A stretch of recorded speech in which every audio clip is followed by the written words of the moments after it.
read chapter 312 and the U20 World Cup is starting! And the starting lineup goes crazy! We got the GOAT, Kagemaru and Go, who got his own full page, by the way. Center backs, Aiku, Ariu, and Nico. Left and right back, two of my favorite characters, Chiri, Hiyori, the defensive midfielder, Karasu, and the right midfielder, Reo. Then we got that boy Bachira at left mid. I'm not gonna lie, he fits that position perfectly. I don't know why, it just fits. Then you got the strongest Mr. Genius Prodigy himself, at striker. Then you got the GOAT, Isagi Yachi. Moment of silence for our Baro and Shido fans. Okay, silence is over. Bro, this match is about to be crazy. I mean, just look at the Nigerian squad, bro. They look so menacing. Nigeria, my home country, my home country. And now the elephant in the room, Nagi. This man talk about some of the main reason he loved playing soccer because he liked the pleasure of feeling like a god. Huh? So Baro likes feeling like a king and Nagi likes feeling like a god. Got it. So all you guys who were saying, nah, respect to Nagi for declining Buratsuda, he's not going to become Buratsuda's slave. Yeah, he is. He doesn't care, and I don't care. Welcome back, Nagi. If no one's gonna say it, I'm gonna say it. Isagi must be nerfed. I just read Blue Lock chapter 313, and the match between Nigeria and Japan has finally started. And to start off, we got a flashback of the Nigerian. Look at our boy Onazi, our shining hope. Hey, when you get a flashback, just know shit about to go down. And to everyone who said that this match was about to be boring, Nigeria is already cooking. I mean, just look at this guy with the glass. He dribbled past Isagi and Rin at once. And then this guy was able to hit a sick dribbling move past the monster dribbler himself, Bachira. And once he got past Bachira, guess who he passed the ball to? Onazi. I'm sorry, I love his name too much. And I'm not gonna lie, based off how fast and how smooth they were moving, I was expecting them to get a goal. But that boy Nico said, not today, motherfucker, now mas. And then Japan went on the counterattack, and you know that's scary. Karasu to Hiyori. So Mr. Genius Prodigy himself. And then, you know, once Rin gets the ball, expect the whole defense to just crumble apart. Look, just look at this. And once that defense crumbles, and Rin hits you with the so tepid, you know he's taking that shot. But guess who blocked the shot? Onazi. Nah, bro, he just pulled an Isagi, because where the hell did he come from? Oh yeah, but speaking of Isagi, this man said, no, I've already transcended them. I can see a vision of our victory. Isagi, what? Isagi's my GOAT, but this is getting out of hand. Red Dose! Who do y'all think is gonna score first in Nigeria versus Japan, man? I have a good feeling who it will be, but it's definitely not Isagi. I just read chapter 314, and you telling me it's not just Isagi that's adapted? The whole team, man! Like, the link of play is crazy right now. You got Karasu intercepting the pass to Onazi saying so ordinary. And look who Karasu passes it to. The Red Panda Chigari. And I'm Nigerian, so I can tell you firsthand, Nigerians are fast. But look at how Chigari outpaces them.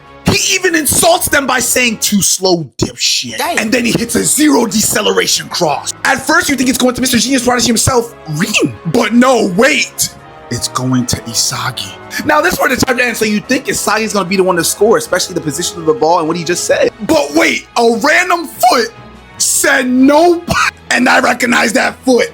Onazi! I'm telling you right now, Onazi's gonna be the first one to score. He's gonna be the first. Is Bachira a monster or a magician? What is this sorcery? I just read Blue Lock chapter 314 part 2, and Isagi has already begun with the trash talk. He called my dog Onazi a one-trick pony. Basically saying that all Onazi's got is unlimited mobility, which is still a great weapon, but it's Isagi. And once he has you figured out, you're cooked. Like, look, right here he says, if we don't let you touch the ball, your team is dead in the water. Yeah! And I'm not gonna lie, when I saw Bachira get the ball, I said, dang, everyone's been talking about if Bachira's a ghost. Where's Bachira? He's here! And I think we all know, once Bachira gets on the ball, your defense is in danger, bro. He can dribble through a whole team. We've seen it done. But rather than dribbling, the second Bachira gets the ball, it looks like he's gonna pass it to either Rin or Isagi. But no! Bachira said, I'm gonna do it myself, and not only dribbles past the Nigerian defenders, but his own teammate. Like, how did he do this move? And once he gets past him, he scores a long-range shot. Who said Bachira can't shoot? I'm not gonna lie, I hate to say it, but Nigeria's cooked. It's been Bachira just hit a backflip on my country. I dribbled up chapter 315, and all I can say is, what the hell? I'm telling y'all, bro, Ego really is the best sensei, bro. The way that Bachira now understands that the essence of his soccer talent is dribbling, like, we already knew that, though. But now Bachira fully realizes it, and he said he's gonna use that to become the #1. He's got my man Onazi drooling over him. Look at this.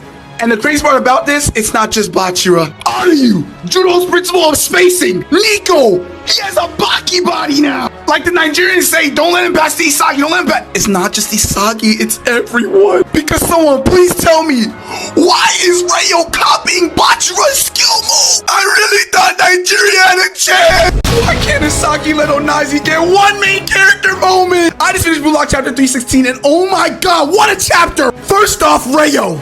Rayo! This guy is on a generational run right now. Immediately after copying Bachira's ability, boom, pass 1, boom, pass 3. And I love how he's fully camouflaged as Bachira. It's so tough. Like, he genuinely had the Nigerian defense so confused, bro. They said the only way to stop him is to foul him. And then right when they say that, look who shows up. Isagi and Rin. But Rayo's on the same type of timing Bachira was on. He proceeds to copy into my dog Chigiri, whose jersey I'm wearing right now, the Red Panther, and shoots his 44 angle Panther sniper shot, and then proceeds to hit this celebration. I'll win by myself. Calm down now, Rayo. But I'm not gonna lie, that goal right there, top 5 in blue lock. Top 5. Unfortunately, Ninja, my country, they begin to lose hope. They say we're gonna lose, but look who pulls up.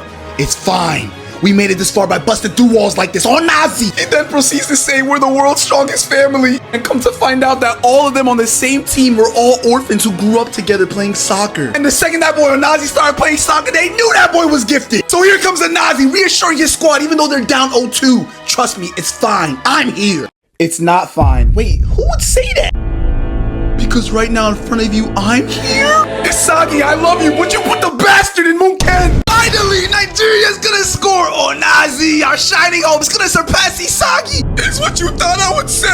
I just read Bulak chapter 317, and there's only 10 minutes left in the first half. To start off, it seems that Nigerian's mastermind is Kuso because he's already analyzed the structure of Japan's U20 team. He understands that the source of Bulak's strength lies between the 3 brainiacs in the middle, Isagi, Karasu, and Aiku. But we already know this Bulak team's a little more complicated than that. You got these 2 motherfuckers coming at you from either side. A monster who could dribble past anyone, and a panther who could outpace anyone. And Mr. Unpredictable Destructive Genius, Rin. But then you got Mr. Chameleon over there who could copy anybody on the field. And then you got Mr. Cool-Headed Gamer over there who could pass anyone on the field. And then obviously, you know, Nico, Baki Body now, high IQ, Ryu, he's humongous. But there's one person we ain't mentioned yet. But yeah, Kuso realizes this and he understands the only way to beat this full team is to beat this guy right here. So what does he do? Well, first it goes into a flashback. You see the Nigerian boys as they were younger dreaming and shit. They show what all of them dreamed about when they were younger, you know, buying tasty food, buying a nice house, buying pretty girls. Fucking dog, that dream not good enough. But after that flashback, it shows them winning the African Cup Championship. As they should, Nigeria on top. But they up against Bulak right now. This ain't the African Cup. So what does Kuso do after realizing they have to crush Isagi to win the game? He understands what makes Onazi such a great striker and hits a sick pass. Onazi gets him in the air with a humongous shot area and says, I'm gonna surpass Isagi. And then he takes the shot. Wait, what's going on? What's going on? Kakimaru flashback with baseballs. Wait, what? He blocked it! Kakimaru blocked Onazi's shot and said, I got this on lock. Nigeria just doesn't have as many pieces as Japan, bro. It's over. Wrap it up! Let's go! Nigeria's found their second win. They're about to make a comeback. I hope. I just read Bulak chapter 318 and it's finally halftime. As expected, the announcers are glazing Bulak. They're overwhelming Nigeria on both offensive shit. So obviously all the stars on Bulak head back to the locker room where they see Raichi, Nanase, and Corona. Even Kakimaru got a dap up from the old goalkeeper. That's tough. Obviously, you know, everyone's in a good mood. You got Aiku giving advice to Nico and Ardu how to be better defensively. You got Karasu talking to Chide Hiyori, telling them to stop passing and score. Meanwhile, he hasn't scored. Like, what the hell? But yeah, it's all good vibes in the Bulak locker room. Till this guy says something. At this rate, there's no point in just winning. We won't grow just by doing what we're good at. Let's try something new for the second half. You know what, Isagi? I respect you more and more each day. And then surprisingly, Rin agrees. Talk about we'll destroy them in a new way. And then he says, don't think I'm just gonna roll around and do tricks for you. What the f? They knew what they were doing writing that line. Finally, Ego arrives in the locker room. And he asks a big question. Why do people yearn to win? And who else to answer but the main man? Because it's proof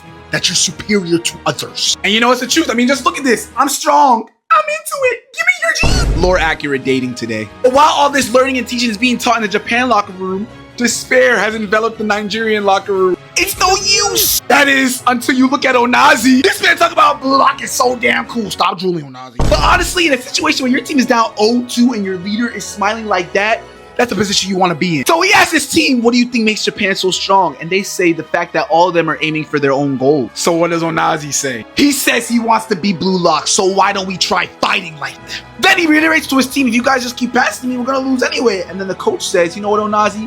Say less. Let's try it. And thus they walk out the locker room looking like this. I don't care what you say. This panel goes hard. The second half has now begun. Come on, Nigeria, show me something. How is Nigeria supposed to score on a woolly mammoth? Hold up, I gotta stand up for this. I just read Blue Lock chapter 319 and I've never been more edged in my life. To start off, I'm not gonna lie, I'm thinking this is gonna be a great chapter for Nigeria. We start off the half by Isagi passing to Rin, and immediately as Rin gets the ball, he's pincered by both the Nigerian players. Then it goes into detail on what Ego taught the Japan team during halftime. Basically saying how sports relate to the caveman days and how winning and scoring in sports is the same as acquiring your prey back then. I understand what he's getting at. And it seems like the Nigerians understand too, because they're hungry right now. This man right here, Obo Abona, beat Rin in a 1v1 and thus begins the Nigerian counterattack. And as you know, Onazi told all of Nigeria, let's all try and get a goal. So what does Bello do? He tries to get a goal himself. It doesn't work very well. Kawarasu stops that shit immediately. But it's okay, because Bello passes to Sadi and he lets out a declaration. We can be egotistical too. But then he gets pinchered by Chigiri and Rayo and loses the ball. But look who's there to pick it up. Onazi! Our shining hope. And guess what Onazi does? As Eagle's talking about the creatures known as strikers, Onazi gets his spear ready. At this point, I'm not gonna lie, I'm hyped. I think Onazi's about to score. Till I see this! Gakimaru's a woolly mammoth? Bro, why? Ref, please, I beg, ref, please! So naturally, you know, after seeing a woolly mammoth in goal and Aiku and Aryu blocking his way at goal, Onazi passes to Kuso! And my boy Kuso is solo dolo! He's through on goal! Or so I thought. He was blocked by the Prodigy Destroyer Genius. And to top it off, he was insulted by him. And if you miss your chance against Mulak, get ready to defend for your life, because look what happens. Aiku clears the ball and it goes straight to Asagi. And Asagi talking about some, let's test it, Rin. Oh my god. I love Japan and Blue Lock, but as Nigerian, what will this nightmare end? Rin just entered the flow. Referee, please end the match. I just read Blue Lock chapter 320 and Nigeria just shocked everyone. To start off, we get a little flashback of the locker room with Asagi talking to Rin saying, we won't build up with anyone. It's just gonna be us two. So normally soccer building up with just two people up the midfield would not work. Unless you're Asagi, Yoichi, and Rin Itoshi. So what do? They start tiki-taka past Nigeria like it's nothing. But then we get a Rin flashback. And we see that Rin did his time skip training with the monk. Ego's so goated, bro, because that's literally perfect for this guy. So the monk tells Rin to empty his mind, and guess who's living in his mind rent-free? Oh, would you look at that? It's Isagi inside. Who would have thought? Yeah, this obsession's getting out of hand. The monk thinks so too, because look at the way he smacks the hell out of him. So Rin understands that if not for Isagi inside, he literally wouldn't be who he is today. Like, bro, literally all this man's strength just came from destroying these guys. But he finds out that there's something underneath that, which is apparently he wants to score goals while destroying himself. Yo, I'm sorry. What the heck is wrong with this guy? So during this realization, Rin hits a pass to Bachira. Bachira says, thanks, buddy, I'm gonna score, and shoots, but then gets blocked. Then my femboy gamer, Hiyori, tries to score as well. Goalie blocks it. Then my favorite femboy, Teddy, tries to score. But then Onazi, our shining hope, blocks it. Oh, who am I kidding? You know Nigeria's shining hope, though. After Onazi blocks Chigiri, Rin hits it to Isagi. Isagi hits it to Bachira. The second Bachira gets that ball, all the blue lockers should start running towards goal. And this guy, Rin, awakens his freaking flow. Bro don't even need to stick his tongue out anymore. Bachira sees that someone's in the box and lets out a killer curve pinpoint pass. And guess who it's going to? His lover, Isagi. Or so I thought. This man just did a 360 spin on Isagi's body to get closer to the ball. Like, bro, talking about something, he gonna sell his soul to adrenaline while he scores an insane volley kick. He also destroyed Isagi's puzzle pieces. And look at this man, Isagi's vein, bro. He is pissed. And this man Rin talk about, I cleared my impediments and awoke my essence. Bet. Oh man, Nigeria, I don't claim you no more. Isagi just disrespected my country. I just read Block chapter 321 and I can officially say that all my hope for Nigeria is gone. First off, let's talk about Rin and how that meditation with the monk did nothing for him. His brother is nowhere near on the pitch and he's still talking about my shitty brother joins the Japanese team. I'll be the striker that negate his existence. Hey, whatever drives your ego destroyer. After Japan's little celebration with their goal, we realize that there's only 15 minutes left in the game. But Nigeria is still optimistic. They say, isn't this fun as hell? All of us trying to score our own goals is something I never felt before. And they believe that if they score a goal, that something will change for all of them. Give it up.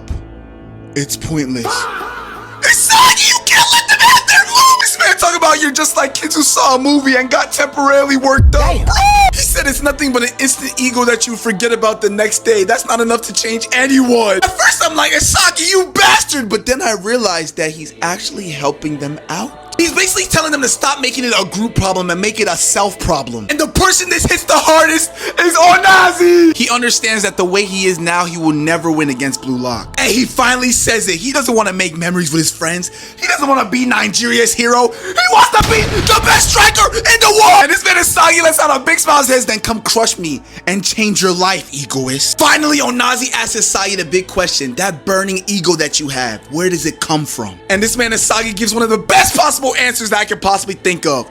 curiosity in myself. You're still a bastard for those insults, Isagi, but I respect you more! You guys thought the Blue Lock vs. Nigerian match was over, but the Demon King has awakened! I just read Blue Lock chapter 322, and the final moments have arrived. Let's start off with the substitutions. Both Raichi and Corona have been subbed off, but everything comes at a price. Chigiri and Hiyori are off, our favorite femboys. I mean, our favorite character. Not only that, but Eagle says that the experiment is over, so Blue Lock must keep them at 0. But another individual who said, nah, 3-0's not enough, has other plans. So as Raichi and Corona enter the game, by the way, Nigerian manager, where are your subs, you bum? Sorry, I just had to get that off my chest. Moving on though, we get a flashback of Isagi and how he discovered his new ego. This quote-unquote Demon King used to be a whiny-ass baby that got scared at the sound of rain. But that all got fixed when his fine-ass mom, yeah, his mom's fine shit. Also, his dad fixed it by taking him to a soccer stadium. And of course, once he witnessed that soccer game, his tears went away immediately. And he states in that moment, he felt like his brain had awoken. Honestly, I feel like most of us understand exactly what he means by this. And if you don't, I'm so sorry. But once this happened, he realized how much he loves soccer and he just wanted to absorb himself into it. But similar to how when we get older, our passion and love for the things we used to do grow less and less, the same thing was happening to Isagi. Until he went to Blue Lock! Because of Blue Lock, he realized that he lost that curiosity in himself. And now he's back on that type of timing. But as soon as they enter the game, Raichi and Corona make an immediate impact and steal the ball. Right there to pick it up, who else? The Demon King! It's not just Metavision that's activated. What the hell is this? Give me that soccer stimulation. Hey, yo, is he horny? Well, this confirms it. Nigeria will not be scoring the final goal. This bastard will! Oh, Nazi's on the break, my shining hope. Let me see you. Nigeria, please stop edging me. I just finished Blood Chapter 323, and this motherfucker Isagi might be insane. First, this man hits a pass to Bachira, and then he tells Nigeria to surpass his brain like, huh? This man Aiku's like, bro, you taunted him a little too much. Remember, the Eagle said he's supposed to keep him at 0. Isagi's like, why do that? When I could turn it into daytime. Basically stating that if any of them awaken, he will adapt to and stop whoever that is. This man Isagi is a psychopath and I love it. After that, Bachira hits a sick lift pass to Reo, but it's immediately intercepted by Oboabona. And look who's there to pick it up. Kuso! And guess what? We come to find out that Onazi is the main reason Nigeria hasn't improved. This man didn't want to add any more strikers just so he could keep playing with Kuso and his family? Shining hope. More like fading despair. But things are different now. Our man Kuso has the ball, and the second I saw this panel, I knew he was about to go crazy. This man hits the sickest dribbling move and gets past Karasu and Reo. But then he gets bumped by Raichi, and I know for a fact you're not being shark teeth in a physical battle. But that's not his plan at all. Kuso has found that curiosity in himself and has awakened his ego. And that ego is for Onazi, our shining hope to score. Reach the world with this shot. Let's go, Nigeria! You guys ain't fooling me this time. We all know Isagi's gonna stop that shit. Run, blow your whistle. Isagi's teleporting. I just triple watch chapter 324, and I knew Onazi wasn't gonna score. We start off the chapter with Aiku one-on-one with Onazi. And apparently the Aiku's Metavision, he's got a 1 in 4 chance of stopping him. This is the best possible situation that Nigeria's been in all game. Or so I thought. At this point, I'm 100% convinced that Isagi has powers. Because how is he closer to the ball than any Blue Lock defender? And of course, that changes Aiku's odds from 1 in 4 to 1 in 1. But wait, Onazi hit the chest trap. Onazi hits a jumping turn. That is Nagi-esque right there. Kuso says this is a new Onazi. Holy shit. Inside me, there's still a part of me that makes me this excited. Nigeria, finally! Aiku stopped the freaking shot! But wait, the ball's still going in the top right corner! Alright, yeah, never mind. Wait, all the Nigerians are up top, oh shit! Oh. It's cleared by Corona. And Ego declares a perfect victory. Well, that was Nigeria's final chance, and now it's over. So why is Isagi still saying it's not over? Are you actually satisfied? Isagi, you greedy bastard! This waits on Isagi copy abilities! I just read Block Chapter 325 and we've reached our climax of Japan versus Nigeria. We start off the chapter with Isagi on the counterattack, passing to Rin, who is also not satisfied. And if you see these two coming at you like this, bro, just start praying. Isagi, however, mixes up the attack by passing to Karasu, who then passes it back to Isagi, and then to his lover, Bachira. Late game, Isagi passing to Bachira. We all know where this is going. And so did the Nigerians, stating that Isagi is definitely gunning for that last goal. But wait, hold up. Bachira says that theory's too shallow for our egoists. But I'm thinking, oh, okay, Bachira, you gonna score yourself? You gonna pass it to someone else? Wait, but Bachira's still looking at Isagi.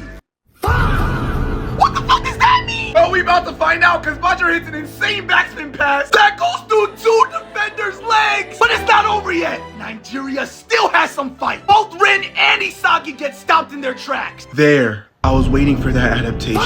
Isagi's going for the same trap that Onazi did earlier. Yeah, right. Get out of here, dog. You not Rayo.